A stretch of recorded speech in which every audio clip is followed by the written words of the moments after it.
지출 전략을 도와주고 있습니다.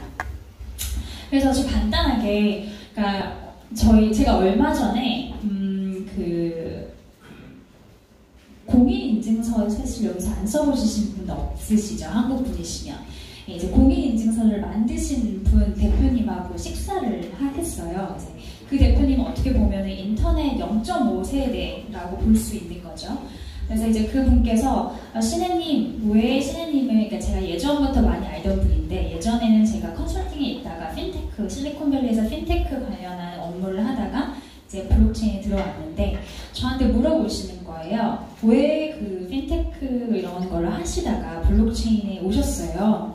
그래서 저는 결국은 인류가 발전을 할 때 꼭 한 사람이, 개인이 한 국가에 소속해서, 예를 들면 내가 삼성전자를 다니는데 삼성전자에 아침 9시부터 6시까지 출근을 하고 꼭 같은 KRW, 한국 원만 사용하는 그런 것보다는 어떻게 보면 한국 사람이어도 내가 좋아하는 프로젝트에 기여를 하면서 거기에 적당한 보상을 받고 그거의 보상이 어떻게 보면 인터내셔널리 국제적으로 통용이 가능한 그러한 어떻게 거래 방법이 있을 수 있는 그런 세상이 올 것 같다. 저는 이미 그렇게 오고 싶다고 생각을 하거든요. 왜냐하면 지금 유튜브 스타 봐도 그렇고 멀티 커리어 이런 얘기 많이 나오죠. 한 사람이 꼭 하나에 집중해 있는 게 아니라 다양한 있는 그런 사실 세상이 올 것 같다라는 그런 생각이 들었고 그게 결국은 proof of work, proof of stake 그런 블록체인의 전신에 되게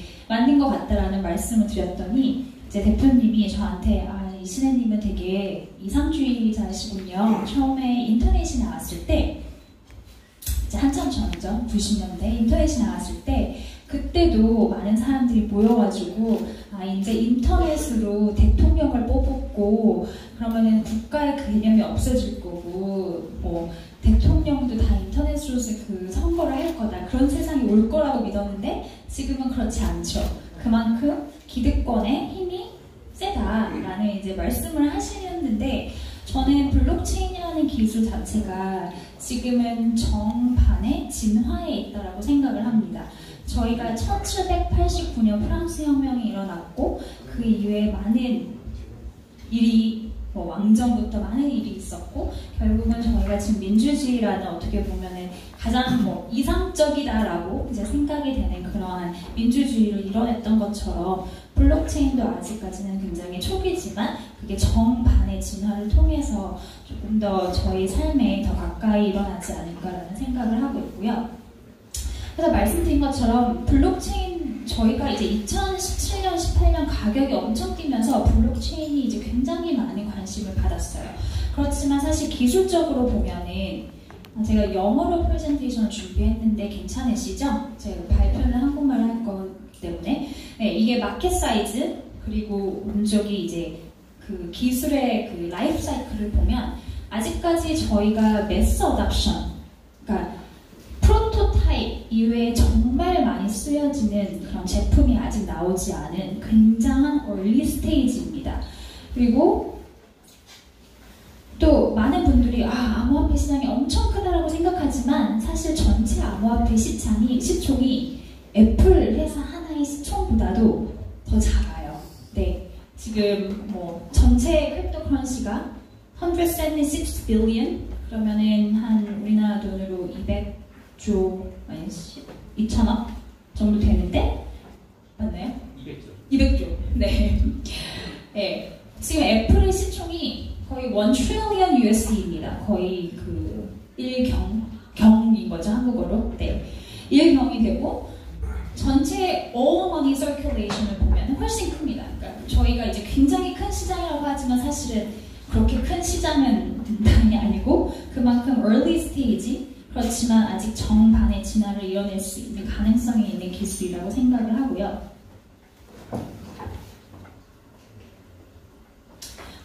이런 이유는 아직 10년밖에 되지 않은 기술이죠. 특히 이제 비트코인 이제 사토시가 10년 됐지만 사실 이더리움이라는 컨셉은 10년도 되지 않았고 AR 이런 것들이 사실은 굉장히 AI 많이 아시나요? AI가 요즘 또 되게 핫하죠. AI가 되게 핫해서 요즘 나온 컨셉이라고 토픽이었다가 다시 사라졌다가 다시 부흥이 받는 거고, VR 같은 경우도 제가 이제 그때 실리콘밸리에서 일을 했을 때는 2016년, 15년 때 VR이 또 진짜 가장 핫한 키워드 중에 하나였어요. 왜냐면 그때 페이스북이 오큘러스라는 회사를 인수를 했었거든요. 그렇지만 요즘 막 VR 얘기하나요? 아니죠. 그렇지만 VR이 저는 다시 우리 세상, 삶의 이제 일부가 될 날이 분명히 올 거라고 하는데, 그거는 여러 가지 인프라스트럭처의 그 변화가 필요합니다. 예를 들면 5G가 될 수도 있고요. 하드웨어 같은 경우가 지금 VR을 쓰려면 너무너무 벌키하거든요. 이거 쓰고 막 돌아다니거나 하기 힘든데 하드웨어의 발전이 될 수도 있고, 이런 방식으로 뭔가 인프라스트럭처의 변화가 발전이 오면서 그 기술이 따라서 저희한테 영향이 있는데, 사실 블록체인도 똑같이 여러 가지 풀어야 할 문제가 되게 많이 있습니다. 그래서 그 문제, technical issues, 아직까지 뭐 트릴레마라는 얘기 많이 들어보셨을 텐데 아직 상용화만 될 만큼 그렇게 잘 돌아가지 않습니다. 비싸고, regulation도 문제고, 그리고 UX, UI, 여기 계신 분들 중에서 막 나중에도 설명드리겠지만 크립토 게임을 해보는데 이게 그냥 게임보다 너무 쉽다라고 생각하시는 분 계시나요? 아마 없으실 거예요. 네. 그래서 이런 문제들이 있는데, 테크니컬 이슈는 말씀드린 것처럼 트릴레마, 그러니까 스케일러빌리티, 확장성, 시큐리티, 보안, 그리고 디센트럴라이즈, 그 분산화, 탈중앙화, 이 세 가지를 동시에 이루는 곳이 사실은 없습니다. 아니 없다라고 하면 말은 좀 그런데 아직까지 그거를 상용화된 거는 보진 않았어요. 이제 많은 프로젝트들이 트릴레마를 풀었다. 뭐 예를 들면 튜링상을 받으신 알고리즘, 뭐 이런 곳에서 이런 걸 풀었다고는 얘기를 하지만 실제로 그걸 돌아간 건 저희는 아직까지는 상용화된 걸 본 적이 없습니다. 그리고 레귤레이션도 여전히 굉장히 불투명한데요. 저희가 이 인더스트리가 발전이 되려면 결국 큰 기업들이 들어와야 되고, 이 설문지는 PwC에서 큰 대기업, Fortune 500 대상으로 전 세계에 있는 Fortune 500 컴퍼니를 대상으로 임원들을 대상으로 설문지를 한 겁니다. 그래서 가장 문제가 뭐냐라고 했더니 여전히 regulatory uncertainty. 네, 한국에서도 마찬가지예요. 사실은 조금 숨통이 터졌다고 해요. 왜냐하면 삼성이 갤럭시 S에서 이제 크립토 월렛을 하겠다라고 먼저 내놨고, 아직까지 정부가 뭐라고 안 한 걸 보니 다른 기업들이 우리도 해도 되나 보다 라는 인식의 변화는 있다라고 해요. 하지만 여전히 그 regulatory uncertainty가 있는 거는 하나의 그 장애물이라고 생각이 됩니다. 그리고 UX, UI, 제가 잠깐 게임 같은 거 얘기 들었는데 EOS Lite, 저희 나라에서 만든 되게 좋은 EOS 기반의 크립토 게임인데요. 그거를 설치하는데 저희 블락쌤님도 팀장님께서 굉장히 이쪽에 해박하심에도 불구하고 셋업하시는데 40분이 걸렸대요. 이제 우선 스캔트라는 같은 데 가가지고 레지스트레이션을 해야 되고, 아이디를 만들고, EOS를 사가지고 그거를 자기 월렛에 보내야 되고, 그거를 또 EOS라는 전체 컴퓨팅을 사기 위해서는 CPU와 램을 빌리기 위해서는 EOS를 지불을 해야 되고, 일반인이 알아들 수 없는 게임 하나 하려고 그 많은 과정을 하면은 얼마나 하시겠어요. 그래서 Fog Behavior이라는 그런 그 theory에 보면은, 이론에 보면은 결국은 모티베이션과 얼마나 어려운지, 그러니까 너무 어려우면은 진짜 모티베이션이 강해야 되는 거예요. 내가 40분 동안 셋업을 해도 나한테 100만 원을 준대요. 하시겠죠? 근데 한 2,000원 받으려고 그 40분 동안 그 고생하시겠어요? 네, 그 곡선인데, 저는 아직까지 블록체인 관련된 덱들이 이 문제를 풀지 못했다라고 생각을 하고 있습니다. 네.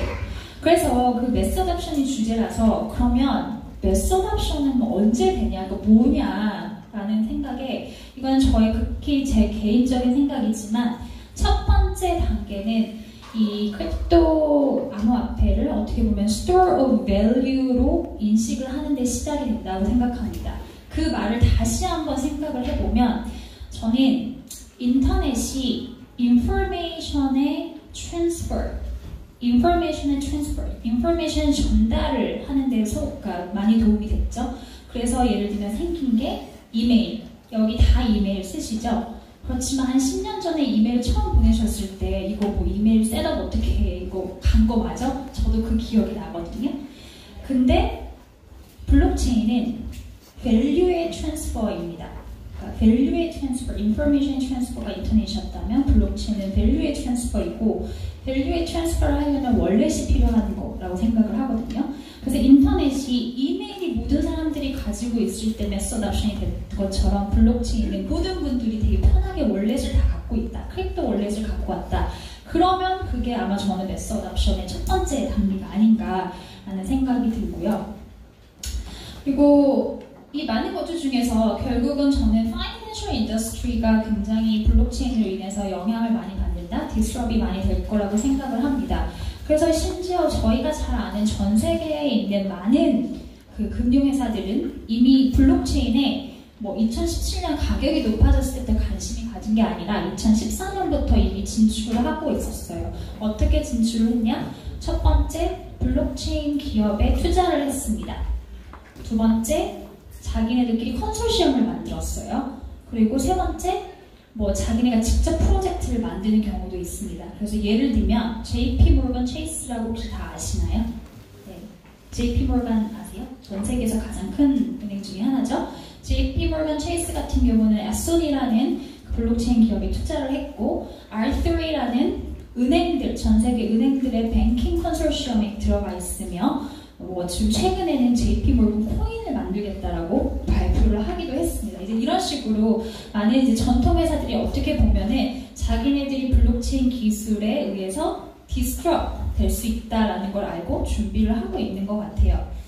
그리고 그 많은 이제 파이낸셜 서비스 중에서도 가장 이제 많은 볼륨을 차지하는 거는 당연히 페이먼트 관련 코인입니다.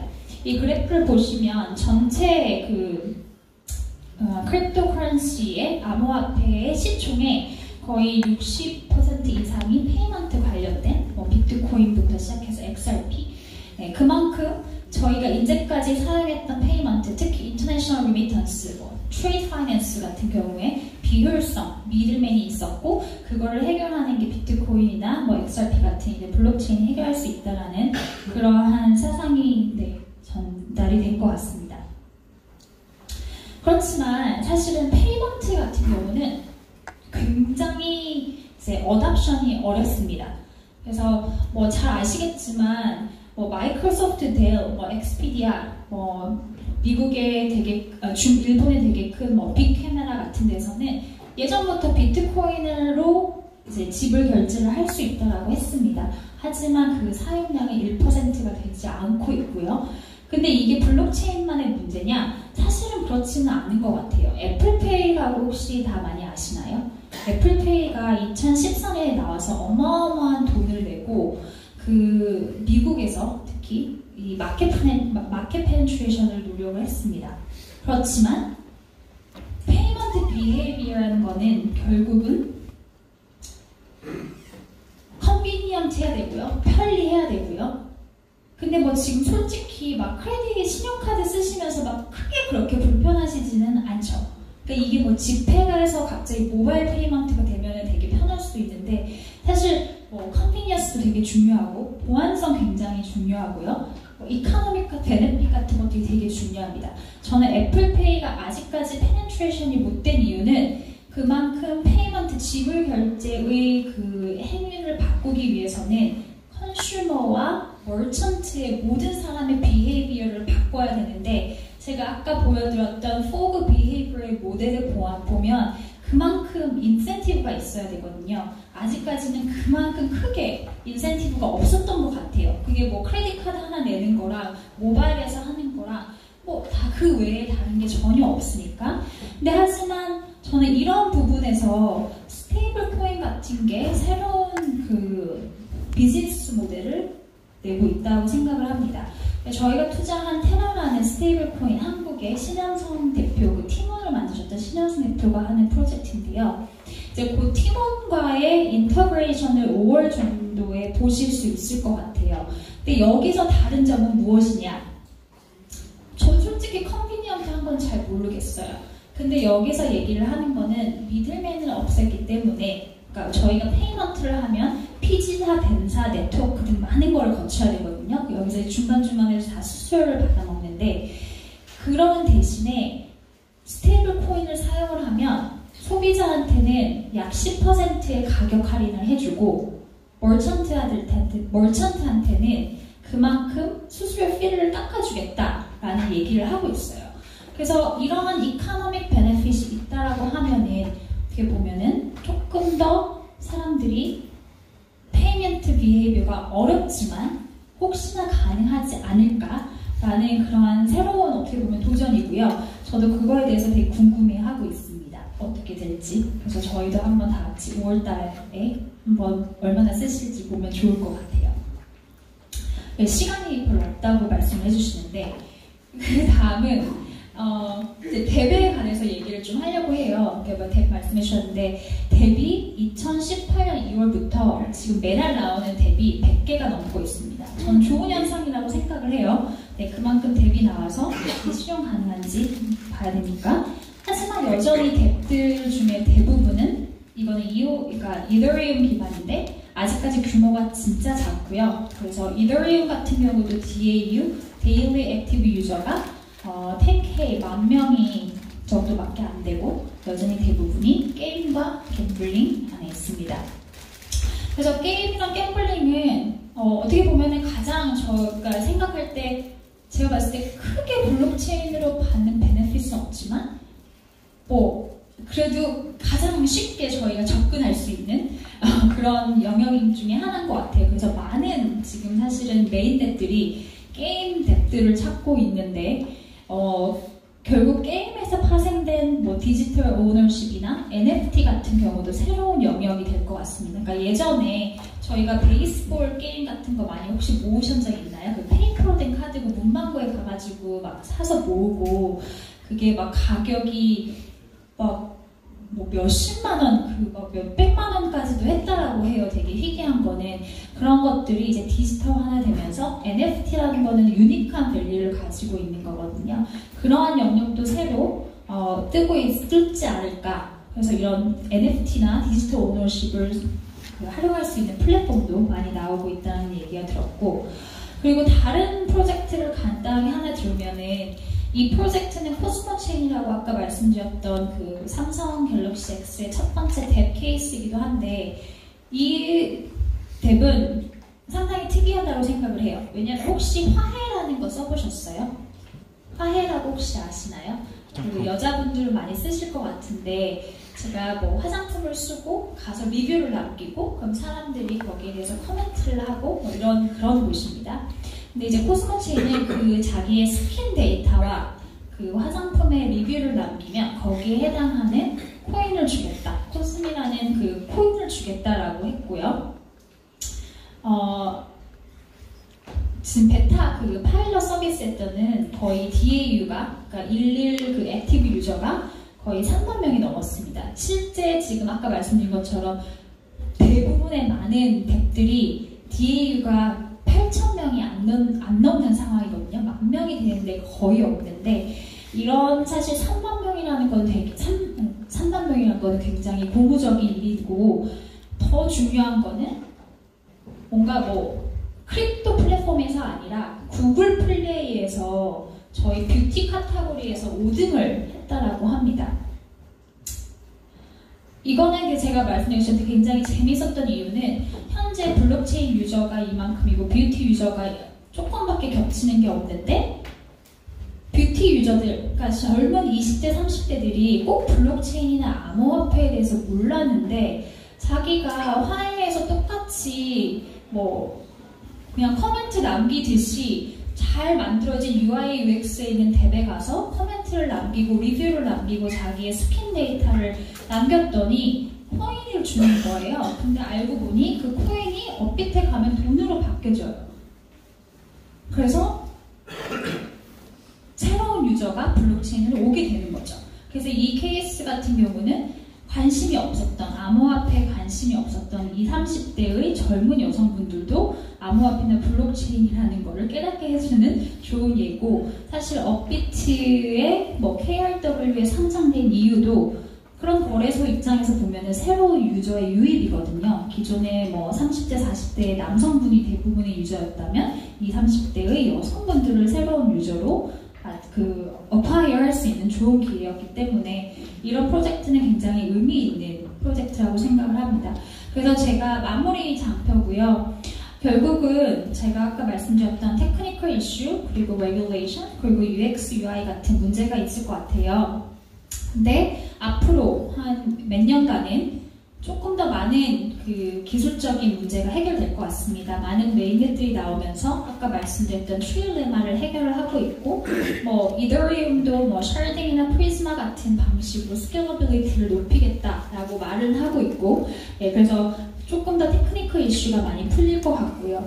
저는 진짜 중요한 거는 어떻게 보면 UI, UX인 것 같아요. 그래서 가장 좋은 매스 어답션의 방법은, 가장 좋은 유시지 케이스는 사람들이 자기가 평소에 하는 행동을 그대로 하는데 그 행동으로 인해서 긍정적인 보상을 받았고, 그러니까 예를 들면 저희가 맨날 페이스북에 가가지고 사진 올리는데 그 저희의 행동을 저희의 데이터로 수익을 받은 거는 페이스북하고 광고주밖에 없습니다.